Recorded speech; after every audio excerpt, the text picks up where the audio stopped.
Yo, what's up? It's Derek. Nobody teaches this in school. Not in economics class, not in business school, not in the mainstream news.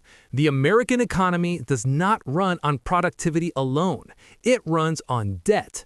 Debt is not a side effect of the system. Debt is the system. And if that makes you uncomfortable, good, because understanding this changes how you see everything. How America really grows. Let's simplify it. GDP, gross domestic product, is the total value of goods and services produced. About 70% of U.S. GDP comes from consumer spending. That means the economy grows when people spend. Now here's the uncomfortable question. What happens when wages don't grow fast enough to support more spending? Simple. Credit fills the gap. Credit cards, auto loans, mortgages, student loans, personal loans, buy now, pay later.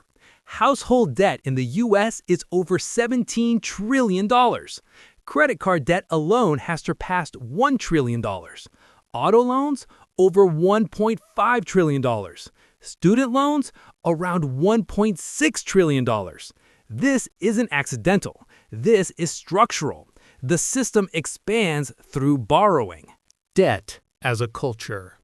In America, debt isn't shameful. It's normal. You're 22? Take on student loans. You're 28? Take on a mortgage. You're 35?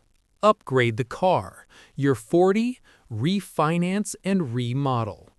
Debt is framed as progress. And sometimes it is.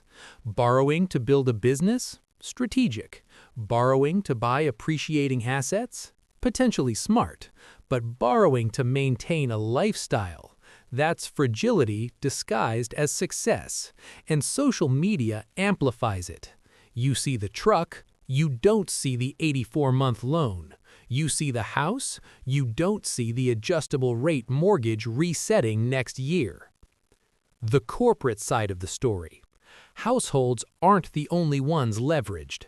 Corporations are too. For over a decade, companies borrowed at ultra-low interest rates. What did they do with the money?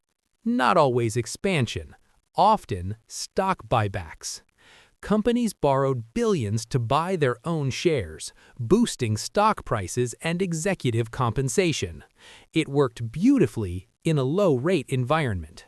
But when rates rise, refinancing becomes expensive. Debt servicing costs rise. Margins shrink. Layoffs begin. It's a familiar pattern. Cheap money encourages leverage. Expensive money punishes it. Let's go back. Pre-2008, housing prices soared. Banks issued mortgages to borrowers who couldn't afford them. Why? Because rising home prices made everyone feel safe. As long as prices go up, risk feels invisible. Sound familiar? When housing collapsed, the financial system nearly imploded. The government stepped in. Banks were rescued. The message was clear. The system will be saved. But the lesson absorbed by markets wasn't caution. It was confidence. If things get bad enough, intervention comes. This creates moral hazard. Risk-taking increases. 2020, debt on steroids. Then came 2020, lockdowns, economic freeze. The response? Unprecedented stimulus. Trillions injected into the system. Interest rates slashed to zero again. Asset prices exploded. Housing surged. Stocks skyrocketed. Crypto went vertical.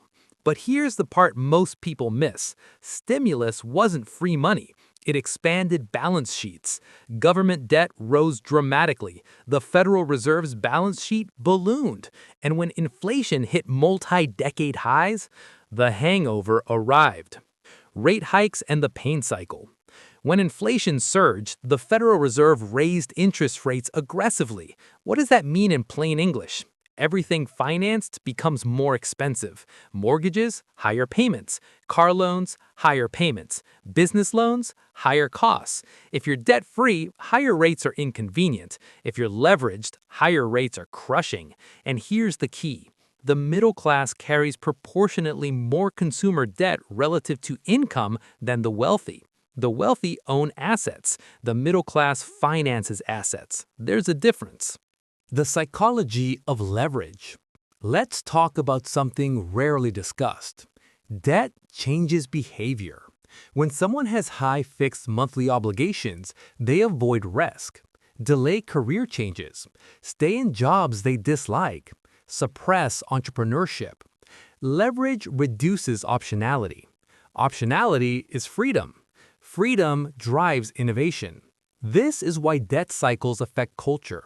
When millions feel financially tight, national mood shifts. You see it in elections. You see it in online anger. You see it in declining trust. Financial stress leaks into society, the recurring pattern. Debt expands during good times. Defaults rise during tightening cycles. Then intervention stabilizes the system. Then expansion begins again.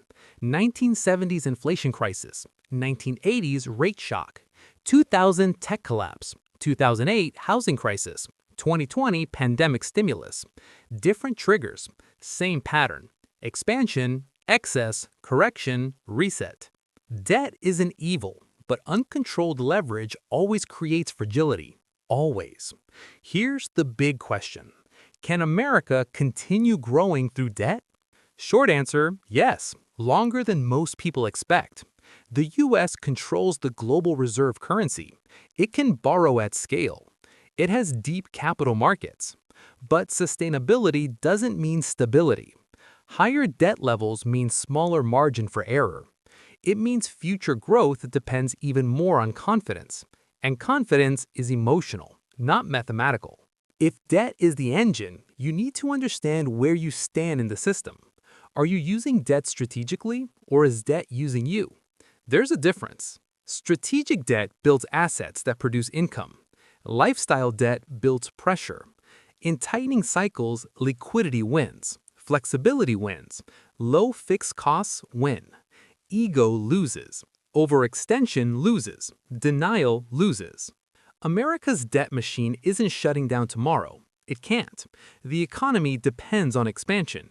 But expansion built on leverage always carries risk. The question isn't, will debt disappear?